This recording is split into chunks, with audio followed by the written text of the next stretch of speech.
Hey, you. Do you perhaps like Bloodborne or tabletop RPGs or even Microsoft PowerPoint? Oh boy, do I have a presentation for you because I tried turning Bloodborne into a tabletop RPG and I will tell you all about it using Microsoft PowerPoint as a medium. So come with me. So let's start our discussion by answering the one and two most important questions when turning any franchise, IP, idea even, into a tabletop RPG. And that would be, what is the original actually about? And the second question, what role are the characters actually gonna play in your role-playing game? Let's start with the first one. What is Bloodborne actually about? And I would split this in two categories. Well, one, it's about Lovecraftian monstrosities, and also very much connected, but not the same. It's about killing and fighting Lovecraftian monstrosities. Now you might say that is not too much of a difference, but I would beg to differ, because if it was just about Lovecraftian monstrosities and essentially surviving them, then there would be another IP that is perfectly suited for those kind of stories. And it's a very good game, I will say, but it doesn't really capture the Bloodborne vibes of murdering all things around you and being covered in their blood and viscera. So yeah, Call of Cthulhu is a great game, and maybe you can tell a Bloodborne-esque story with it, but I don't think it is a perfect match for a Bloodborne-themed adventure. And I can already hear some of you typing in the comments. Actually, this is not what Bloodborne is about. Bloodborne is actually about womanhood. It is about religious fanaticism. It is about the hubris of science. And I hear you, and I will tell you, you are absolutely correct. That is what the game Bloodborne is about.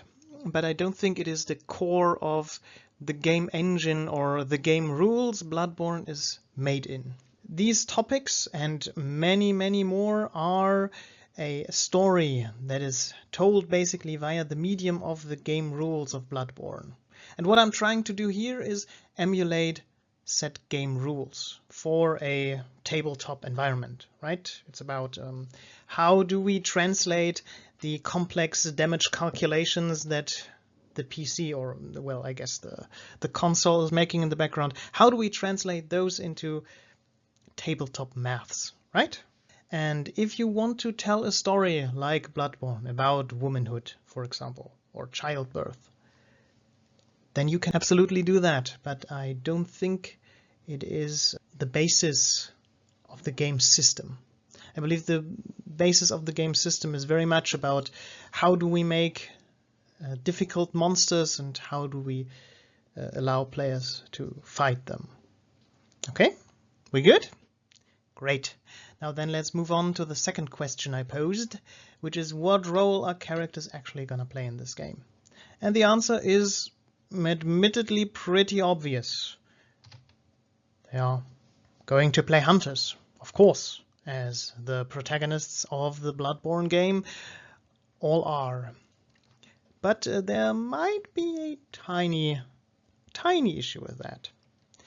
You see, imagine a situation. You are going to sit down with 4 of your friends playing the Bloodborne tabletop RPG.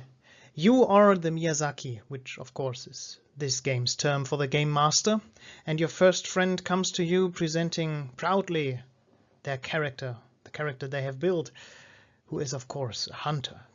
And then your second friend joins in, who has built a hunter character. And your third friend is going to play a hunter. And of course your fourth friend is also going to play a hunter. You see the issue? Those are the same picture, aren't they? And of course, differences here and there, probably.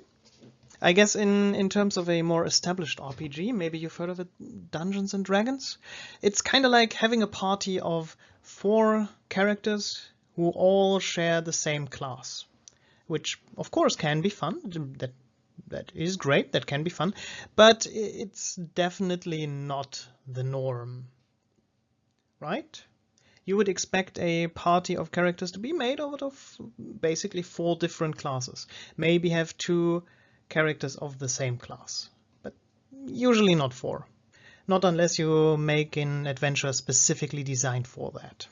So the issue we encounter here is, how do we actually make hunters different, feel different, play different? In the original Bloodborne, there are 2 points in which the hunters differ, or what makes hunters unique. And that is one, of course, the stats, which I will call attributes from now on, the origin, which of course determines the attributes, and maybe most importantly, the equipment the characters actually wield. Mainly, of course, their weapons or trick weapons. Let's start with the attributes, which you can see on the left. Of course, translating them from the game directly to a tabletop RPG setting would be a little annoying, maybe, as stats can technically range from, I believe, 1 to 99, although I think if you have the lowest level at the start of the game, all your stats are 6, I think. So it's probably not 1 to 99. I'm not entirely sure. However, putting 99 levels into any stat is extremely tedious, and as those attributes don't translate directly, or they need to be put into a mathematical formula to actually produce damage numbers or HP numbers, etc., you can see it would be extremely tedious to just have, well, a maximum stat value of 99 in the game. So I decided, screw it. We're gonna do it like Dungeons and Dragons and make attributes range from -5 to +5.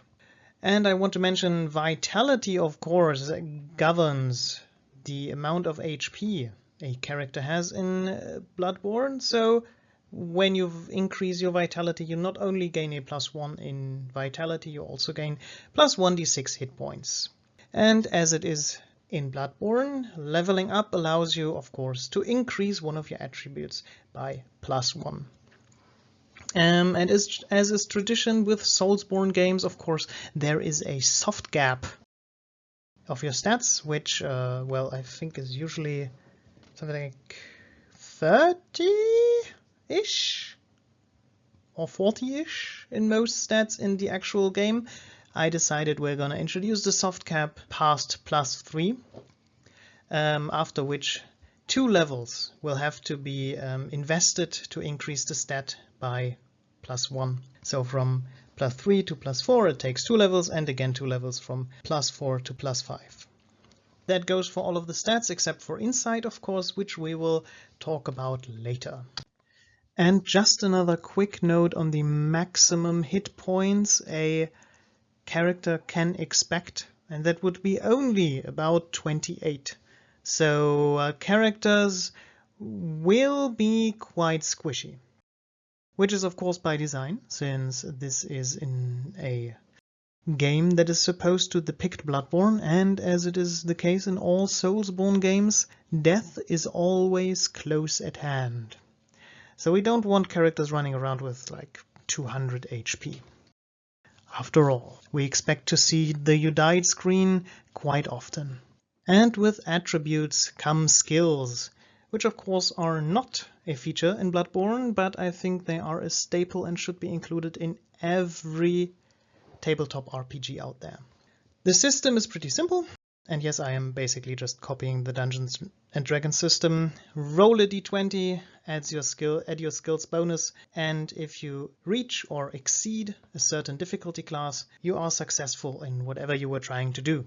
I will encourage every Miyazaki out there, however, to have multiple DCs for most of your skill checks, so you can have different measures of success your characters might have. So if they roll a 10, they might succeed, but something dangerous still happens, and if they roll a 20 well, they fully succeed and everything goes exactly to plan, maybe even better. You know what I mean. So let's go over the skills real quick. Athletics kind of combines acrobatics and athletics from Dungeons and Dragons, and there's a very good reason I will explain on the next slide, I believe. But it is for basically climbing walls, but also mitigating fall damage. For example, perception, deception, and persuasion, I believe, are self-explanatory. And then there's the dodge skill, which of course is not present in Dungeons and Dragons. But if you've played Bloodborne, you can probably guess what that is for. It is, of course, to avoid damage from an incoming attack. Then there's a resistance skill, which in Dungeons and Dragons basically would translate to a Constitution saving throw. It is to resist mainly poison effects, both slow and rapid poison. Then there's history, science, and intimidation, which I believe are also self-explanatory. Sleight of hand works a little differently than it would in Dungeons and Dragons, as it is also used in place of thieves' tools to, for example, open locked gates, which of course is not a mechanic in Bloodborne, but again I think it is an option that should always be open to characters in a tabletop RPG. You shouldn't need to beat a giant monster to get a key to then open the door. That is, I mean, you should obviously be forced to beat the monster, probably, but I think opening the gate should always be possible to be achieved with the skill checks, at least in most cases, maybe not all. Then medicine is a little different from Dungeons and Dragons as well, as you cannot help your characters recover from 0 HP, which we will also go over later a little bit more in detail.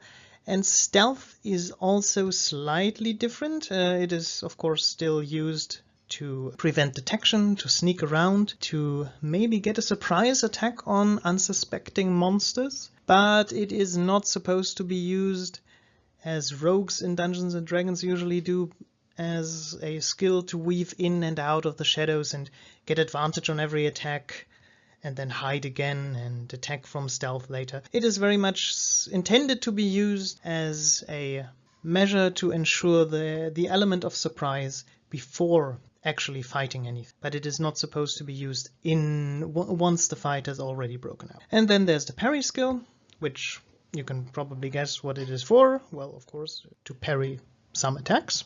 And then there's the willpower skill, which is used to resist mainly frenzy, and which is of course similar to a charisma, wisdom, or intelligence save in Dungeons and Dragons. So the way we are calculating the skill bonuses from our attributes will be a little bit different from Dungeons and Dragons. I assume you know the rules of that game, otherwise this presentation might be a little confusing to you. But in case you don't, in Dungeons & Dragons, you basically base each skill on one attribute and then either add your proficiency bonus or you don't. Now, this game does not have a proficiency bonus, but we still roll with a d20 and our highest, or the highest our stats can go is +5. So, how do we circumvent the issue of only having a +5 bonus even at the end of the game to any skill check we're trying to do? That's kind of low when rolling with a d20, if you know what I mean. Well, the answer is quite simple. We just add for each skill 2 attributes together. For example, athletics will add your skill and your strength modifier together, which is also the reason why it basically replaces acrobatics and athletics.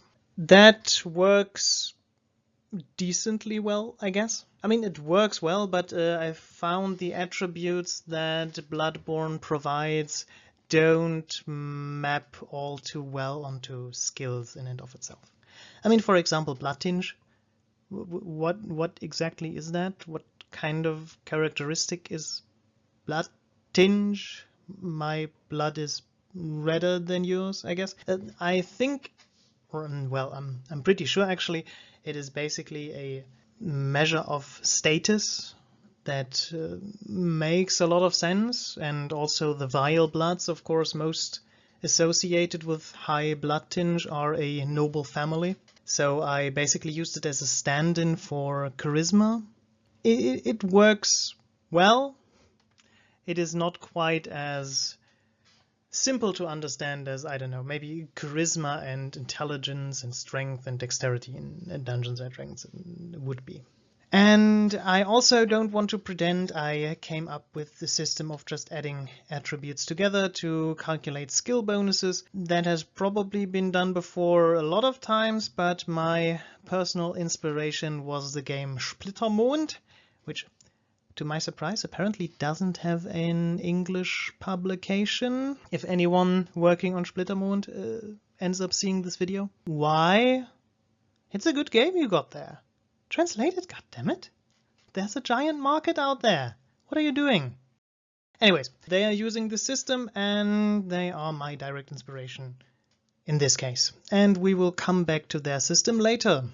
Let's move on to origins for now. Origins in the original game are only interesting. Well, interesting is they determine your starting stats. Okay. In this game, I decided to make it a little bit different.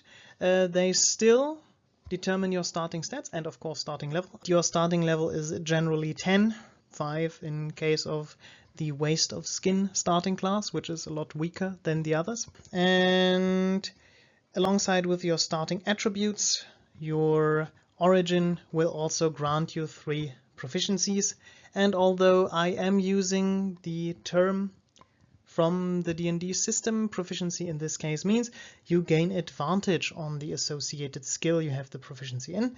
And this time I am again using a D&D term, and it means what it does mean in D&D. So if you have proficiency in a skill, you get to roll skill checks in this skill twice, and you take the highest result. Moving on to the maybe more important part than the stats, which is the equipment, which really makes characters unique. And here we can see the different sorts of equipments a hunter might encounter, which is of course most importantly their trick weapon, then their offhand weapon, usually a gun, but could be something else. Then there's hunter's tools, which basically translate to magic in this game, kind of, roughly.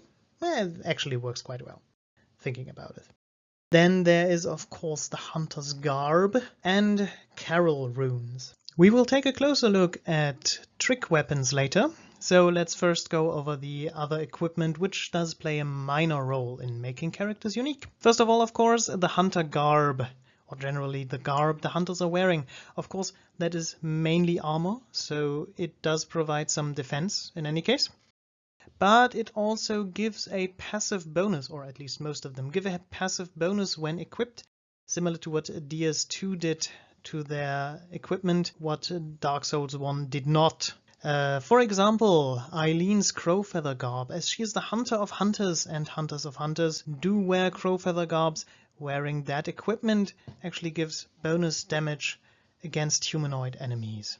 It is, I think, another option for improved role-playing, I guess. At least that's the goal.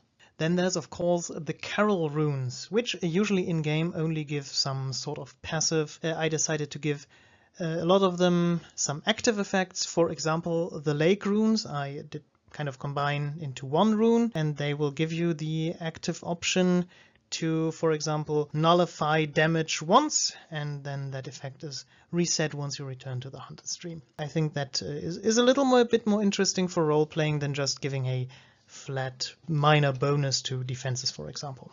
Then there's of course the offhand weapons, which mostly are guns for our hunters. They can of course shoot and deal some damage at range and are also necessary for parrying, but of course there are some other options like the shield, which then can be used to reduce damage or reduce incoming damage. Not many players will actually use the shield or the torch, for example, so I guess it is only a minor way in which a character becomes unique. But if you, for example, want to play a dedicated tank build, that is one option you will definitely consider, and it will set you apart from other hunters in your group. And then there's of course the hunter tools, which I basically copied from the game. Well, obviously not the damage numbers, but in spirit. And yeah, if you want to play basically a spellcaster, that would be your go-to option, I guess. So let's take a look at the most important part of character customization, which of course will be the trick weapons. I have chosen the 3 starting weapons to kind of look at what makes them unique. First of all, the Saw Cleaver, which is a very quick weapon and does high damage, and especially very high damage against beasts due to its serrated quality. Then there's the Hunter Axe, which is much slower than the other 2 weapons, but very high in damage and also used especially effectively for staggering enemies and even knocking them down, at least some of them. And then there's the Threaded Cane, which is also a weapon, I guess. I'm not gonna lie, I'm not a huge fan of it, but it is very quick and it has a very interesting whip form, which has a very large area of effect in which it deals damage, and which is also serrated, so it does increase damage to beasts. Now we kind of have to answer the question, how do we translate statistics like how quick a weapon is and if it does stagger enemies into a tabletop RPG game? And that question will be answered later. First of all, let's go over some upgrade opportunities for your weapons. There's of course the simply make your weapons stronger upgrade materials like Bloodstone Shards, Bloodstone Chunks and the Blood Rock from the game, which will respectively give your weapon +1, +2 and +3 to the damage they deal. Of course in the game there are also twinned Bloodstone Shards, but as we are rolling with D4s to D12s to determine the damage of a weapon, spoiler, giving weapons more than +3 bonus damage feels a little overkill. So I stuck with Shards, Chunks and Rocks. And the more interesting way of upgrading your weapon, of course, are the Blood Gems, which grant more unique effects, like for example fire damage on an equipped weapon. And I decided, well, or in the game at least, up to 3 blood gems can be equipped to a trick weapon. And of course I decided that probably should be the same case for the tabletop RPG. So yes, you can equip up to 3 blood gems to your weapon, depending on which upgrade level your weapon is on. So at +1 you get to equip 1, on +2 you get to equip 2, and on +3 you get to equip the 3rd. Different from the game is you get to do that even with your offhand weapon, and the blood gems don't have shapes like they do in the game. I just thought it was kind of cumbersome, as the different shapes basically just force you to go into the Chalice dungeon and farm blood gems that fit your weapon. But in a tabletop RPG setting, you will probably give your players these blood gems as basically quest rewards or for progressing the story, so it doesn't really make sense to gate them behind shapes. I mean, I guess you could be very cruel and have a table of blood gems and then roll, and if the characters don't get the blood gem that fits their weapon, well then tough luck. That I think is not the norm for gameplay in a tabletop RPG setting. So I decided against it, and every weapon can basically equip any blood gem. Moving now to the most important part of the game Bloodborne, and correspondingly my tabletop RPG inspired by it, which is of course combat. And starting at the beginning, let's talk about initiative and turn order first. First of all, we will be determining initiative by rolling a d10 and then subtracting the endurance stat from it. Why endurance? Well, because it governs stamina, and I won't be including a stamina system in this game. Whoever gets the lowest number, rolling minus endurance, will be the first to act. And the game does not strictly function in a classic turn order system. Let me first give you an example of the classic turn order as I imagine it in Bloodborne combat.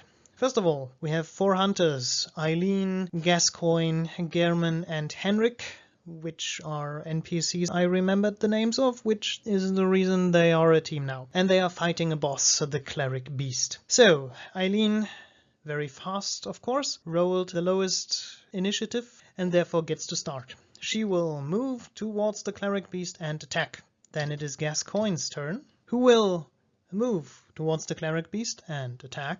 Then it is the cleric beast's turn, who will, well, I'm not mimicking it, but it will also attack whoever stands in front of it, I guess. Followed by Gehrman, who will move closer to attack. And last but not least, Henrik will close in on the cleric beast and also attack. And then we start over. As you can see, probably not the most interesting interpretation of Bloodborne combat. So I made some changes.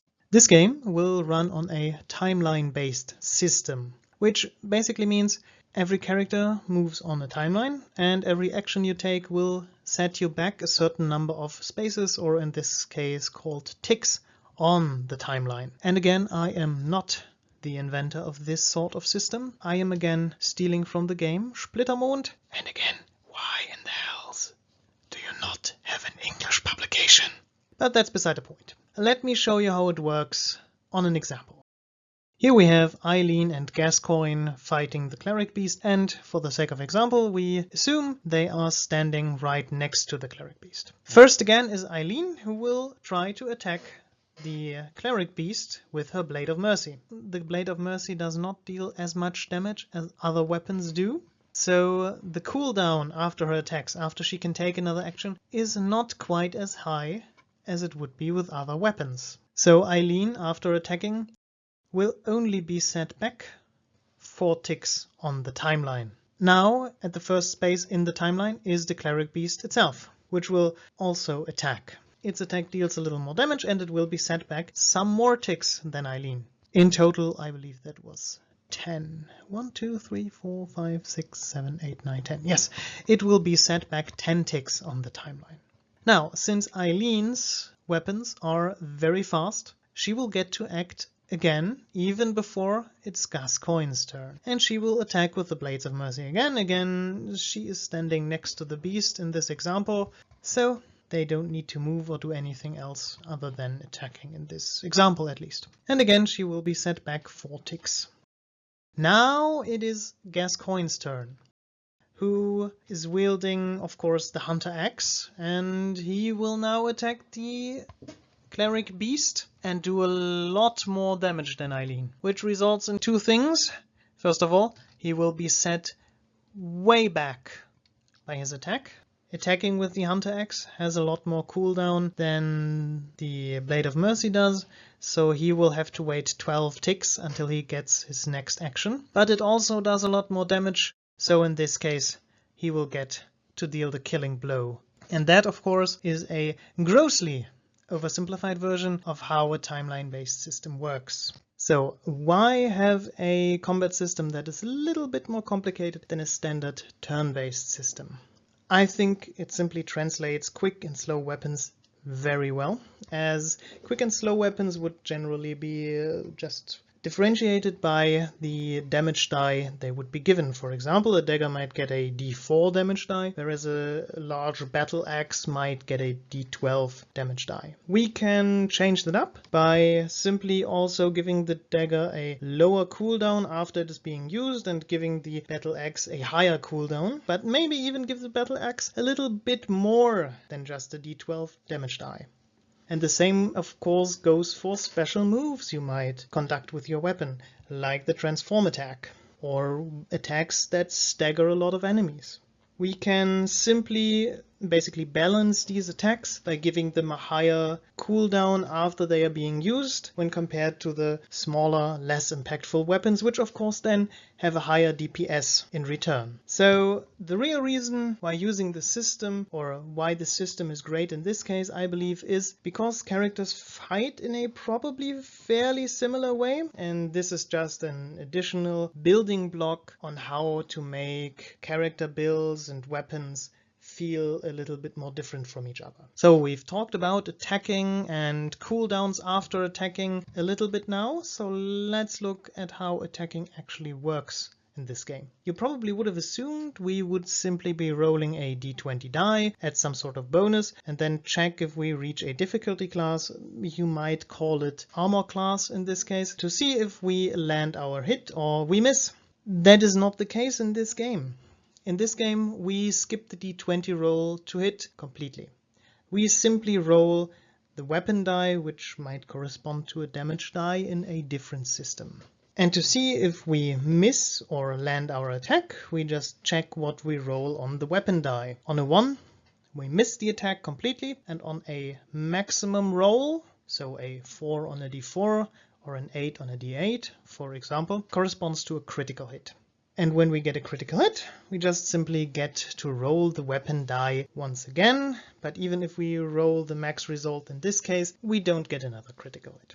And after that, of course, we simply add static bonuses like our strength, our dexterity, or serrated damage, etc. on top. Very simple. Why do we do this? Mainly to save time. I think in a lot of tabletop games, fighting can take a very long time sometimes. I want to shorten this time span mainly because fighting will be a very large part of this game. So fights should go by well, quickly and excitingly in a sense. So cutting away half the die rolls you might have to do seems like a good idea to save time. The second and less intended but still kind of cool effect is that smaller weapons that have a lower cooldown miss more often than larger weapons would, right? So for example, if you attack with the Blade of Mercy, for example, which has a d4 weapon die, you have a 25% chance to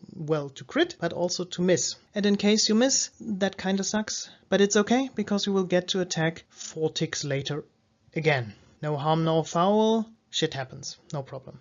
However, if you attack with a bigger weapon that maybe has a d12 hit die, like the extended Hunter Axe, well, your chance of missing is much lower, obviously. Below 10%, probably like 5, what is 1 divided by 12? I don't know. I'm not sure. 1 divided by 12 times 100. Somewhere below 10%, which is great, because using that weapon obviously has a much higher cooldown than the Blade of Mercy has. So that's a neat side effect. So as you can see, when making a big attack with a big weapon that deals big damage, it is extremely likely you will actually hit your attack. Which, however, carries with itself a bit of a problem. What if you are on the receiving end of such a big attack and your HP is probably somewhere between 10 and 30? Well, you're probably gonna get 1 or 2 shot. In other words, for our hunters, we need a method to avoid taking said damage. The first way of doing that is simply the dodge, which you probably expected if you have played Bloodborne. Dodging is very simple. If there is an attack incoming, you can simply declare you want to dodge, and then you roll a dodge check, and every enemy has an associated difficulty class for dodging their attacks, and if your check reaches or exceeds said difficulty class, well, you simply don't take any damage. However, if you fail your dodge check, we take another hint from the Bloodborne video game, you will take additional instability damage, 1d4 to be precise. So you take more damage if you fail to dodge your attack. It's a bit of a gamble in any case. And a fourth rule to that is you can only dodge once per turn.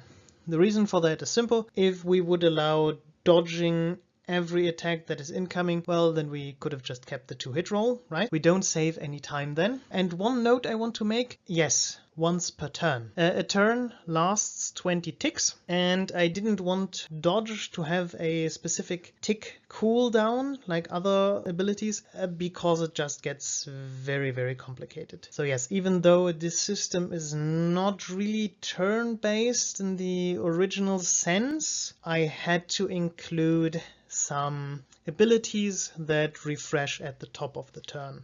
The second way of avoiding damage is, of course, parrying. Parrying works kind of similar, but still a little different from dodging. First of all, you need to roll 2 checks. The first one is a parry check, and the second one is simply you need to shoot your gun and actually hit the target with your gun. So you can't roll a 1 on your gun's attack roll. But the timing is the same. When an attack is incoming, you can declare you want to parry the attack, and then you roll your weapon die and your parry check. If both is true, you parry the attack, you don't take any damage, and the target is opened up for a visceral attack. You can also only parry once per turn, and of course, if you've played Bloodborne, not all attacks can be parried.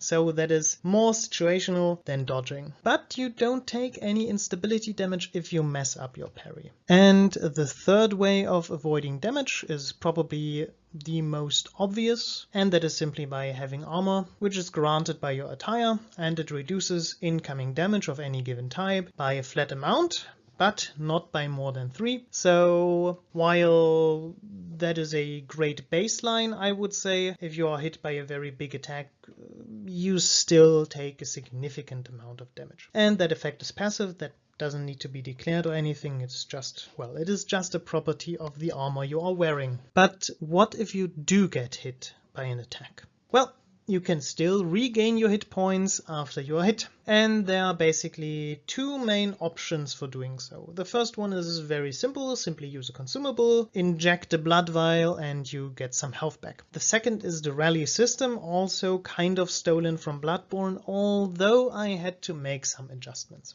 Usually, if you don't know, in Bloodborne, when you're hit, you have a certain time window after being hit where you can attack your opponent back and regain at least some of the health they took from you. I would have loved to implement that system, but it turned out to be a hassle. Very annoying to implement, because you would have to, okay, I was hit for like 10 damage. My weapon allows me to recuperate 7 of those, so I'm not gonna mark down the 10 yet, because I get to recover some with my next attack, and then you have to wait like 3 more actions to get to your attack. And then you maybe forgot if you took 10 or 8 damage, or you forgot to calculate your armor and you aren't sure anymore. And then you also have to adjudicate how long your rally potential persists. Does that persist the whole round? Does that simply persist for 15 ticks? Does it reduce by 1 for each tick that goes by? You see, it's a little bit annoying,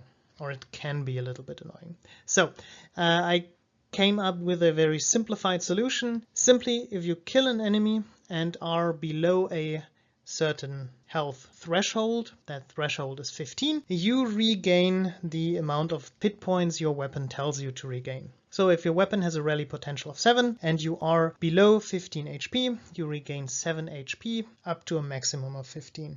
If you are at 2 HP, you would regain 7 HP up to 9. However, if you are at 14 HP, you will only regain 1 hit point, because then you are at the maximum threshold for rally potential. That makes the system much easier, much faster, and we don't need to annoyingly track how many ticks go by or anything. But it also prevents characters from simply farming HP till they are full HP again by simply killing like small and easy to kill enemies before a boss fight, for example. I can see a situation where characters otherwise are taking carrion crows with them to just heal all of them to full HP before an important boss fight. That is also not the goal of this system. That's why the upper limit of 15 HP is in place. And then, of course, there is the possible situation that you won't get to recover HP anymore because you died. That, of course, should be a quite common outcome. It doesn't necessarily need to happen in every fight, obviously, but a death should always be close at hand. For that reason, if you ever fall to 0 hit points, you are simply dead. In other games, you would reasonably get some sort of die roll to keep yourself alive. In this game, that is not the case, mainly because, well, you get to revive. So it's not that bad if a character dies 1 or 2 or 3 times. That's perfectly fine. You're a hunter of the dream. For the moment, you are basically immortal. And that's also what happens if you die. You simply return to the dream. However, that is not all that happens when you die. We know from Bloodborne lore, and I guess from Dark Souls lore, if you kind of make a connection. Anyways, you learn from Bloodborne lore that hunters, as they get old and get overwhelmed by their lust for blood, they turn into beasts, kind of like how undead may turn into hollows in the Souls games. And I figured we could make this turning into beasts kind of the system for irrevocable death. So if you die, you have a chance to increase your permanent beasthood. Before you return to the dream, each character rolls a DC 11 insight check. So simply roll a d20 and add your insight to the die roll. If you succeed, everything's fine, you just return to the dream, and then you either return at the next lamp or another of your friends rings the beckoning bell and you get sent back into the fray almost immediately. However, when you fail the check, your permanent beasthood increases by 1. What that means is you deal additional damage, but you also take additional damage. And if you get to 5 permanent beasthood stacks, your character will turn into a mindless beast that is hostile to everything around it. That character then is lost, so this is the condition of permanent death in this game. Let's move on to probably the most important part of any Soulsborne game, and that is of course fighting bosses. And what I wanted to avoid in this scenario is simply that fighting bosses feels like whittling down a large health bar. I wanted to make it a little bit more interesting. And to that end, I decided to implement the breaking limbs system from the original video game. Basically, every boss where it is applicable gets 3 limbs that can be broken, one on the left, one on the right, and one in front of the boss. And each of these limbs has a separate health bar, and once the damage on the limb exceeds the health bar, well, that limb will be broken. Once a limb is broken, the boss is staggered, and after the limb is broken and it is still attacked by a player character, the damage increases by 1d4. And if the characters break the head, they also get a visceral attack out of it, while the boss is staggered. So why only 3 breakable limbs, even though bosses like Parl have 5, I think? The reason is very simple. If you were to play on Roll20, for example, their tokens get 3 nodes above them where you can simply input the damage that is dealt to the limb, and I think that is a very convenient system to display the damage to the limbs. And of course the boss has an overall health bar, and all damage that is dealt to the limbs is also dealt to the overall health bar. So yeah, it is a little bit more complicated. Basically a Miyazaki will have to manage 4 different health bars for a boss that has breakable limbs, and that might seem a lot, but if you think about it, most of these large bosses and most bosses in Bloodborne in general fight alone. They usually don't have adds, with the exception of Rom and the Shadows of Yharnam, of course, but they don't have breakable limbs, so no harm, no foul. And generally speaking, managing 4 health bars is no problem. In most mob fights you will be managing more than 4 health bars. Just make sure that you are counting up the damage and not counting the HP for every limb down. And I think you should be fine. In testing, and yes, I tested the system a couple of times, it was no problem at all. The second part of the system is, of course, that not every limb can be attacked from any direction. That you can see on the picture on the right. In order to attack the right arm, you need to be standing in the yellow or the orange part. In order to attack the head, you have to stand in the red zone or the orange or the purple zone. And in order to attack the left arm, you will have to be standing in the blue or violet area. The reason is, I guess, obvious. You need to stand on the correct side of the boss to attack a specific limb. And there comes the second layer of complexity, I guess, and that is the Miyazaki will have to keep track of which limb can be attacked from which side.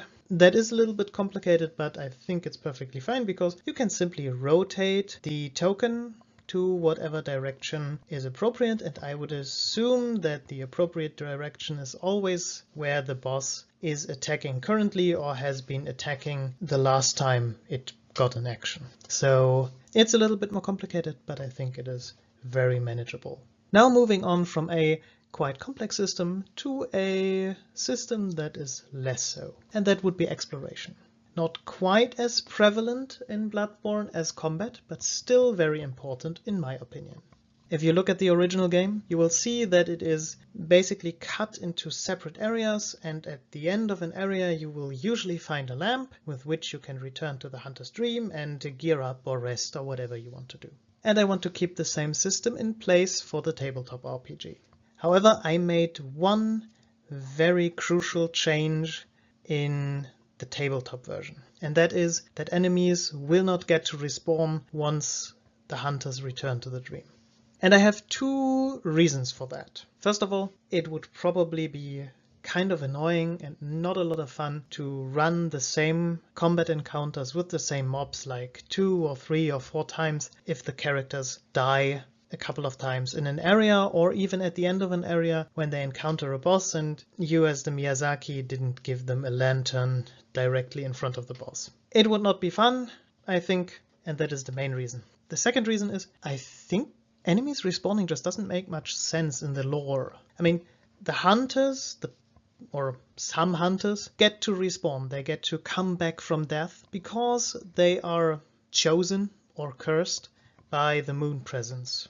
Normal hunters, hunters that are not of the dream, die permanently. And why would the enemies we encounter in Yharnam come back to life? They are not chosen by the moon presence. Why would they be? And also, I believe it is nowhere stated that beasts that have been killed come back to life miraculously throughout the night.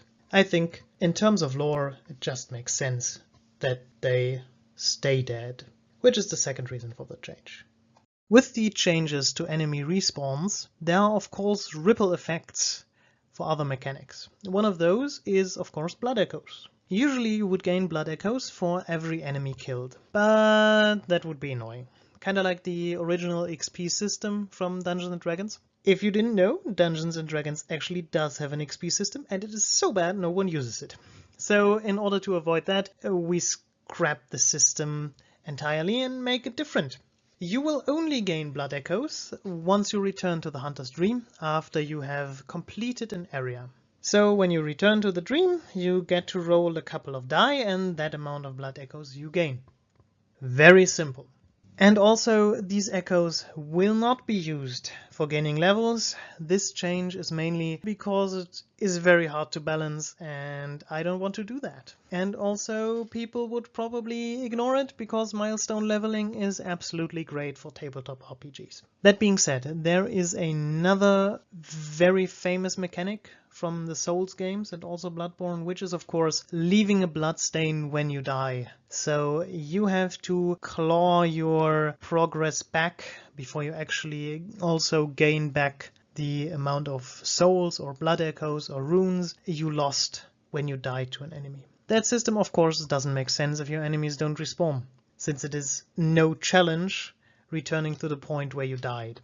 So that system had to be scrapped, or at least changed a little bit. If you roll dice when you return to the Hunter's Dream to determine how many blood echoes you gain, well, we can punish you for dying by simply reducing the number of dice you get to roll.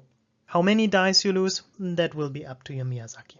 Maybe they are nice and let you roll the full amount, I won't be judging.